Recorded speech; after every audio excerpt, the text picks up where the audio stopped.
All right, welcome back. Now, the much anticipated presidential primary election of the ruling All Progressives Congress has come and gone.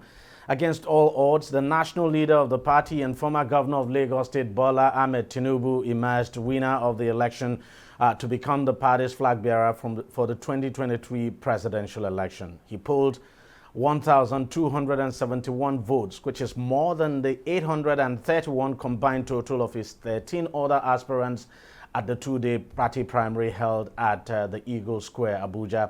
The former Minister of Transportation, Rotimi Amechi, came second with 316 votes. The Vice President, Professor Yemi Osinbajo, had actually been widely considered to be the closest rival to Tinubu, his political godfather. But surprisingly, he could only manage to get 235 votes to come a distant third now. Senate President Ahmed Lawal got 152 votes to take the fourth position. Now, with the victory, the former Lagos State governor is now one step closer to fulfilling what he once described as a lifelong ambition, becoming the president of Nigeria. He will now challenge candidates of other political parties in next year's presidential election. His opponents will include Atiku Abubakar of the People's Democratic Party, Peter Obi of the Labour Party, and Rabiu Kwankwaso of the New Nigeria People's Party. Meanwhile, these candidates, however, have another imminent hurdle to jump. The Independent National Electoral Commission has given them a deadline of June 17th to submit their names now, as well as their running mates in the forthcoming elections. Now, seems another drama might be brewing in the country's polity. We'll just wait and see how that all turns out, because selecting a running mate is actually not an easy thing, as we have seen in the past. But joining me now to discuss this further is Adewale Ajadi, who is a public affairs analyst. Mr. Ajadi, thank you very much for joining us on the program. The way the APC primary turned out, the way it went, how do you see it? Well, good afternoon, or good evening, actually. It wasn't surprising, really, because it's the party's decision, and the party is for politicians. And what is very clear is that the vice president, who captures the imagination of a broader Nigerian interest, is not a contender within the party. I'm not even sure when he became a member of the party. Exactly. So it's not surprising at all. It's also not surprising considering the fact that, with the exception of Muhammadu Buhari, the current president, the ability to win primaries in parties is very dependent on your ability to influence materially those who are the delegates. So these are all things that come into play very distinctly. And something very important about the delegates I must mention here is that, it would appear, maybe the vice president's camp didn't realize this, that whether you like it or not, people actually own those delegates. So the governors, for instance, own the delegates. So if you do not have the governors in your camp, your chances of clinching the ticket would be very slim. Yeah, that's true. And one of the things that you have to know, I'm quite sure you know this politically, the president, the current president does not really get down in the dirty politics of anything. So it's not his style. So he will not be doing backslapping and deal making on the level that needs to be done to get delegates. And so if the vice president doesn't have someone who is that influential playing those kind of role for him, he's going to find it difficult, if not impossible, to win over the delegates.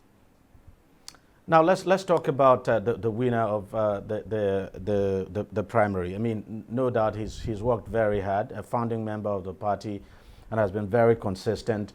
Going forward, what do you think is the challenge before him, especially within the party now, before we look at the broader picture? That's the general election itself. Well, he's yet to put forward a vision for the country that captures the moment and hope for the clarity of hope that it needs. His statements have been extremely reactionary. Is his tone? Is his ambition? This is all about him. So maybe going forward, we should expect to see that. Yes, that's what we need. We need him to come up with a vision that would inspire. Nigeria is a young country. The average age of Nigerians is about 17. We need something as Nigerians that's going to make us wake up in the morning and say, we're going to vote for this person. The challenge for Nigeria is immense because, yes, we are successful being a representative democracy, so to speak, but are we a participatory democracy? Do our young people vote? The levels of voter apathy is so incredible that if we are not careful, we are going to break all records this time. You don't think we're going to see a change this time, that the young people might just come out this time? Well, they might, but you see, I'm not young, and I'm underwhelmed by the quality of discourse about the future of the country. In fact, I'm detached. Well, I can't imagine a younger person of age 20 sitting down and wanting to see how we move from where we are at to an exceptional level.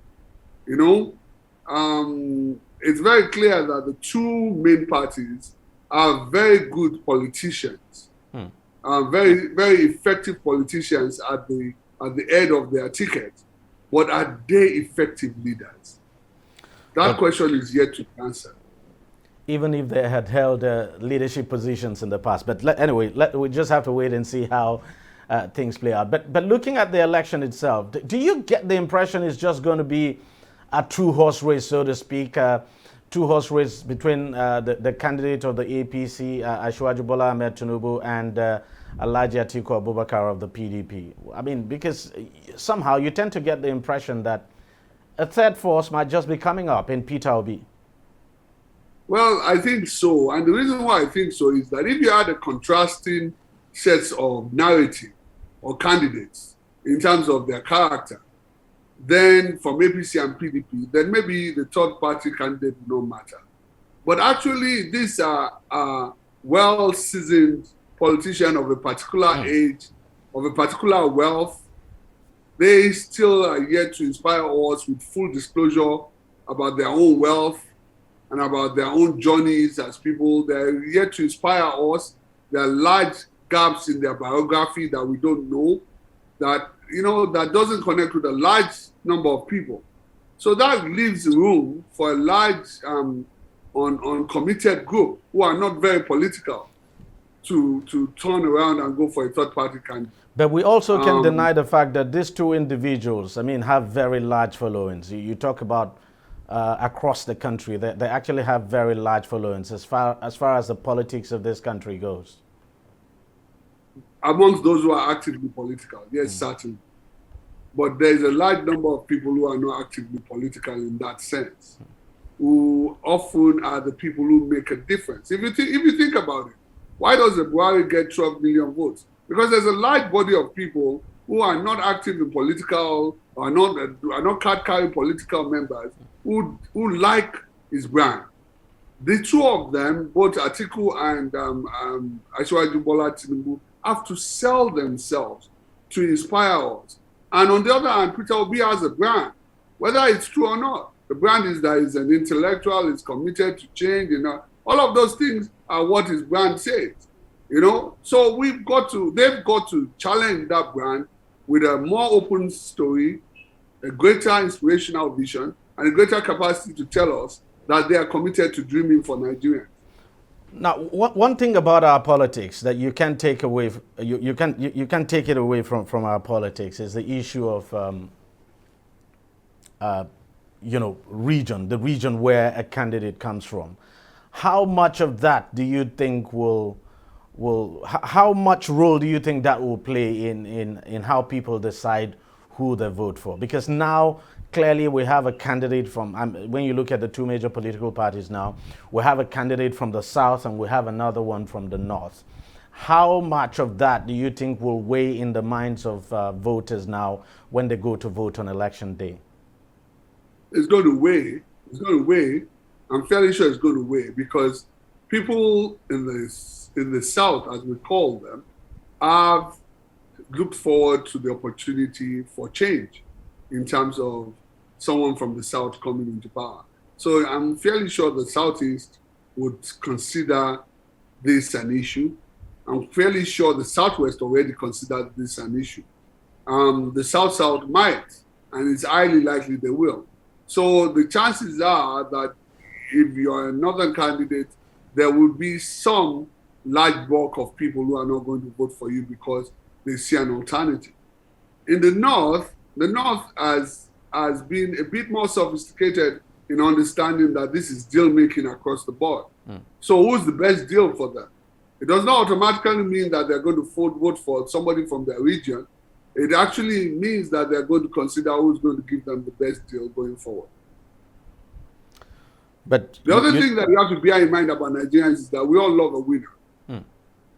And we know that our elections are not, there are deals across, you have to win 25% across the country. So there's no way, even if you are strongest in your area, it doesn't mean diddly squat if you cannot make an impression in other areas. Now, INEC has given them a deadline of the 17th of June to submit not just their names now, but the names of their running mates as well. I'm talking about all the candidates. And let's not forget, apart from the APC and PDP and Labour, of course, we have several other political parties, about 18 of them or so, who will be taking part in the presidential election. So you think these candidates will now come under enormous pressure because some of these candidates might have been thinking they'll be given a longer time, so to speak, to choose their running mates. And you know, the selection of a running mate is also a very tricky one. It certainly is. I mean, there are obvious things, you know, you can't have, I think there's going to be a challenge if you have a Muslim ticket. There's going to be a challenge in the APC if you have anywhere. a Christian ticket. Because actually the diversity resonates strongly with Nigerians. So everybody has to be very, very careful of the casting, you know, to balance out the diversity, male, female, and such like. So these things are going to play out. Nigerians are getting more and more sophisticated in terms of trying to make sure that there's something that gives a sense of a national cohesion. So are you saying that for Nigerians it would matter what religion the candidates are? For instance, if you have a Muslim ticket, that would matter to the majority of Nigerians, or you have a Christian ticket? It might not be a selling point, but it will be a negating point. So quick means we've actually gone too far away from 1993 when we had a Muslim ticket. Yes, it'll be a negating point because if you think about it, we've just had a terrorist incident where someone went to shoot up a church. And so all of those things are negative factors, fear factors that are going to drive people. You know, when they don't vote for something, they vote against something. But what about, let me just quickly ask you this, because I'm just imagining. So supposing some candidates may be looking at the way of Kaduna, for instance, where the incumbent governor there, during his second term, chose a Muslim like himself as his running mate, and he went on to win the election. Well, it's not precedent for me, because he had been the governor in the first term. And he is a very clear person. He has a very strong brand of what he's going to do. And he took a risk. And so it's not, you don't need risks. There are unnecessary risks because you open yourself up to people turning your message around and presenting it as a religious message. So if you have a Muslim ticket, it's easy to go into the church and say, well, this person is not concerned for us, you know, or stuff like that. So I don't think it's a risk one must take. And being a diverse country, you should be able to bring together a diverse team. A lot of delicate balancing, no doubt. Mr. Adewale Ajadi, thank you very much for joining us on the program, and thank you for sharing your thoughts with us. Thank you very much for inviting me. Thank you so very much. All right. That's how much we can take on the program this week. We thank you very much for watching. I'll see you again next week. Bye-bye.